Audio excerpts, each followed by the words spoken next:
Hello friends, हर हर महादेव। आप लोग कैसे हैं? आशा करते हैं कि आप लोग अच्छे होंगे। मैं भी ठीक हूँ फ्रेंड्स। तो आज हम जा रहे हैं मार्कंडेय महादेव दर्शन करने के लिए। आप लोग हमारे वीडियो में कंटिन्यू बने रहिए। आप लोगों को भी मार्कंडेय महादेव जी का दर्शन कराते हैं और हमें जो भी मार्कंडेय महादेव के बारे में कुछ कथाएं पता है वो भी आप लोगों को रास्ते में बताते हुए चलते हैं। तो हम काशी से निकल चुके हैं मार्कंडेय महादेव की तरफ और आप लोगों को बताते हैं कथाएं। काशी को भगवान शिव की नगरी माना जाता है, ये तो आप लोगों को भी पता है, क्योंकि काशी तो उन्हीं की नगरी है। भगवान शिव के भक्त काशी में भगवान शिव के दर्शन करने के लिए दूर दूर से आते हैं। आज हम काशी के जिस मंदिर के बारे में आपको बताने जा रहे हैं, कहा जाता है इस मंदिर में यमदेव को भी पराजित होना पड़ा था। यह मंदिर जो है काशी से 30 किलोमीटर दूरी पर स्थित है और इस मंदिर का नाम मार्कंडेय महादेव मंदिर है, जिसे लेकर लोगों के मन में गहरी श्रद्धा है। यह मंदिर बनारस और गाजीपुर के बॉर्डर पर स्थित है।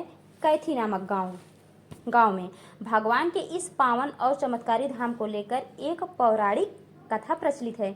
कहा जाता है ऋषि मार्कंडेय छोटे थे तब ज्योतिष ने उनका हाथ देखा और उनके माता पिता से बताया कि जो ये आपका पुत्र है इसकी आयु बहुत कम है। देखिए, हम लोग धाम में पहुंच चुके हैं, यही मेन गेट है। अभी हम लोग घाट की तरफ जाएंगे। वहाँ पर गोमती और गंगा मैया का मिलन हुआ है, मतलब संगम हुआ है, तो आप लोगों को भी दृश्य दिखाएंगे। तो हम लोग घाट की तरफ बढ़ रहे हैं और कथा भी कंटिन्यू रखेंगे। तो जब उनके माता पिता सुनते हैं कि मेरे पुत्र की आयु बहुत कम है और सिर्फ 14 साल तक ही जीवित रहेंगे, यह सुनकर उनके माता पिता बहुत दुखी होते हैं और दुख में डूब जाते हैं। फिर उन्हें मतलब कि इतना दुख था, उसके बाद भी वो ऋषि के पास जाते हैं, क्योंकि अपने पुत्र के लिए तो हर माता पिता सोचते हैं, और उनसे पूछते हैं कि आप हमें कोई उपाय बताइए और मतलब कि ताकि मेरे पुत्र की जो है वो आयु बढ़ सके। तो वहाँ जो है, जो ऋषि मुनि थे जिनके पास ज्ञान था, उन्होंने सलाह दिया कि आप भगवान शिव की उपासना कीजिए, पूजा कीजिए, वही आपकी सहायता कर सकते हैं। तो उनके माता पिता भगवान शिव की तपस्या करने लगे, पूजा पाठ करने लगे। अब हम लोग घाट पे आ चुके हैं और अब हम आप लोगों को चलेंगे नाव से और संगम भी दिखाएंगे जहाँ पर संगम हुआ है। तो यहाँ पर हम लोग नाव पे बैठ गए हैं और कथा भी हम कंटिन्यू रखेंगे। जब संगम जहाँ मिलान हुआ है वहाँ पहुँच जाएंगे तो आप लोगों को वहाँ भी बताएंगे। तो कथा के अनुसार ये कहा जाता है कि जब बालक मार्कंडेय की आयु जो है पूरी हो जाती है 14 वर्ष की, तब यमराज आते हैं और उस समय मार्कंडेय महादेव जो थे उस शिव की उपासना में लीन थे। जैसे बालक का प्राण लेने के लिए यमराज आगे बढ़े, वैसे ही भगवान शिव प्रकट हो जाते हैं और भगवान शिव कहते हैं कि ये मेरा भक्त है और यह अमर रहेगा, मुझसे पहले इसकी पूजा होगी। तब यमराज को वहाँ से हार मान के वापस लौटना पड़ा था। तो तब से ही यहाँ पे मार्कंडेय महादेव की पूजा होने लगती है। अब फ्रेंड्स देखिए, भैया जो है यहाँ पे संगम हुआ है, दोनों नदियों का मिलन है, गंगा और गोमती। यही घाट है कि मार्कंडेय ऋषि तपस्या यही घाट पर किए थे, जिसका वायु सिर्फ 12 साल का था।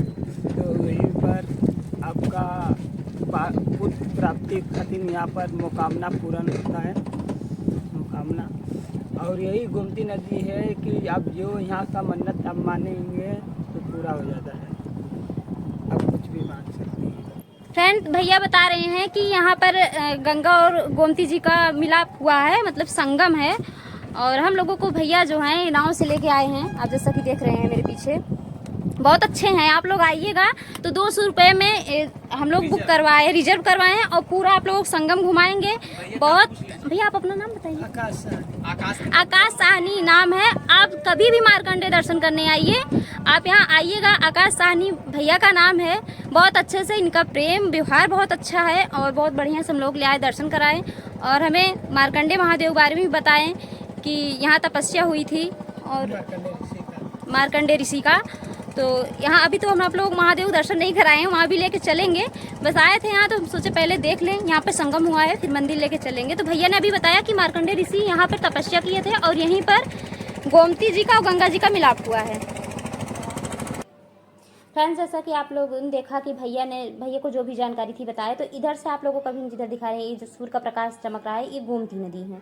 और इधर साइड से देखिए गंगा जी हैं, जो बनारस आई हैं। अब दोनों लोग का यहाँ पे मिलाप हुआ है, जिधर नाव दिखाई दे रहा है उधर तरफ मुड़ गई हैं और बिहार चली गई हैं। देखिए दोनों किनारे दिख रहा है, ये गोमती नदी का जल है और ये गंगा जी का। बीच में आप लोगों को दिख रहा होगा जो घाट बना है, तो ये गंगा जी का है, बनारस होते हुए आई हैं, और गोमती जी जो है जो सुल्तानपुर जौनपुर से होते हुए आई हैं। और दोनों लोग के यहाँ पे संगम होता है, उसके बाद बिहार की तरफ निकल जाती हैं। फिर यहाँ से अब हम लोग आगे बढ़ रहे हैं और कथा भी हम अभी कंटिन्यू रख रहे हैं। उसके बाद जब भगवान शिव ऐसा बोलते हैं तो आप लोगों से मैंने बताया कि यमराज वहाँ से हार मान करके चले जाते हैं। उसके बाद यहाँ पे मंदिर बन जाता है और मार्कंडे महादेव की पूजा होने लगती है शिव भगवान के साथ। और यहाँ पर एक मान्यताएं और भी है कि जो भी मतलब जिसे पुत्र रत्न की प्राप्ति नहीं होती है, यहाँ बेल का पत्र लेकर उस पर श्री राम लिख करके जल के साथ शिवलिंग पे चढ़ा दे तो उसे पुत्र रत्न की प्राप्ति होती है। और यहाँ पे ये भी माना जाता है कि जो सुहागन अपने सुहाग की लंबी आयु के लिए पूजा करती हैं उनका सुहाग सही सलामत रहता है। अब हम लोग मेन गेट पे आ गए हैं फ्रेंड्स, और आप लोगों को अब लेके चल रहे हैं मार्कंडे महादेव जी का दर्शन कराएंगे। आप लोग भी सावन के पावन महीने में दर्शन कर लीजिए। देखिए मेला कितना बढ़िया लगा है, दोनों तरफ बीच मतलब 3 भाग में बटा हुआ है। जो लाइन लगती है अभी तो बहुत कम भीड़ थी, थोड़ा बहुत भीड़ है जो वही कांवड़ लेके आए हैं, और साइड साइड में ऐसे दुकानें लगी हुई हैं। बहुत अच्छा लग रहा था, बहुत प्यारा दृश्य था। बहुत अच्छे से अपनी दुकान को सजा रखे थे, देखने में भी बहुत अच्छा लग रहा था। कुछ लोग सामान भी खरीद रहे थे, और जो भैया कांवड़ और उठाए थे वो लोग भी जल ले रहे थे। हम भी जल लिए हैं जैसा कि आप लोग मेरे हाथ में देख रहे हैं। तो आप लोगों को यहाँ पे ये जो जल पात्र है और उसमें जो सामग्री है जल चढ़ाने का, सारा चीज़ उसमें मिल जाता है। मदार धतूर जो भी भगवान को चढ़ता है भोलेनाथ को, सब मिल जाएगा। वो 20 रुपये में, जैसे आपके सामने देखे ऐसे ही रखा रहता है, आपको 20 रुपये में मिल जाएगा। आप उसे खरीदिए और ले जा करके प्रभु को चढ़ाइए। 20 रुपये में आपको सारी सामग्री जल चढ़ाने वाली मिल जाती है। तो यहाँ हम लोग मंदिर के पास आ गए हैं, मार्कंडे महादेव देखिए सामने लिखा हुआ है, आप देख रहे हैं। अब हम जो है द्वार के अंदर प्रवेश करेंगे, उसके बाद गर्भगृह तक जाएंगे। तो आप लोगों को भगवान का दर्शन करवाते हैं। वैसे तो हम यहाँ सोच के आने वाले नहीं थे, हम लोग बस ऐसे घूमने के लिए निकले थे, लेकिन बस मूड़ी बन गया। शायद महादेव की कृपा थी, हम लोगों को बुला रहे थे तो आ गए। बिना उनकी कृपा से कुछ होता नहीं। यहाँ पर देखिए ऊपर जो है बजरंगबली की छोटी सी तस्वीर लगी हुई थी, और ये है मार्कंडे महादेव के मंदिर का गुंबज।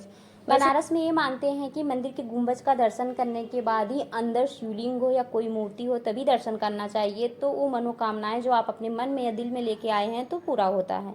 सामने आप देख रहे हैं गर्भगृह है, और आपने भी देखा कि नंदी जी दिखाई दे रहे हैं। अभी हम आप लोगों को पास में लेके चलते हैं। ये जो है गर्भगृह की सीढ़ियाँ हैं, तो थोड़ा सा भीड़ है, छोटी सी लाइन लगी हुई है क्योंकि कांवरिया लेके कुछ लोग आए हुए हैं और कुछ लोग हैं जो दर्शन करने के लिए आए हैं। तो आप देख ही रहे हैं नंदी महाराज। वैसे भी नंदी जी को तो आशीर्वाद मिला है भोलेनाथ का कि जब तक आपकी कोई पूजा और दर्शन नहीं करेगा तब तक मेरा पूजा तो सफल ही नहीं है।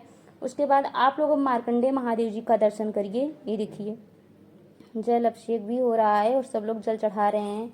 हम भी यहाँ पे जल चढ़ा लिए, तो आप लोग देखिए और भगवान का दर्शन करिए।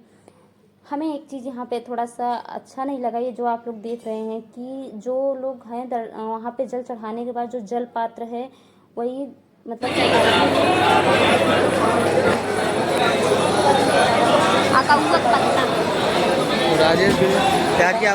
मंदिर के। उसके बाद हम लोग प्रसाद लिए, प्रसाद भी लेना था क्योंकि दर्शन करने गए थे तो प्रसाद भी तो लेना था।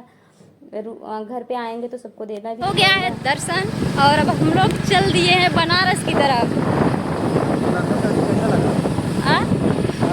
कैसा लगा? दर्शन करके बहुत अच्छा लगा हमें। और आप लोग भी वीडियो में देखिए महादेव को, मार्कंडे महादेव को, और बताइएगा ज़रूर कि आप लोगों को दर्शन करके कैसा लगा। प्लीज़ आप लोग मेरे वीडियो को ज़्यादा से ज़्यादा शेयर कीजिए, लाइक सब्सक्राइब कीजिए और बेल आइकन को प्रेस कर दीजिए ताकि हमारी वीडियो की अपडेट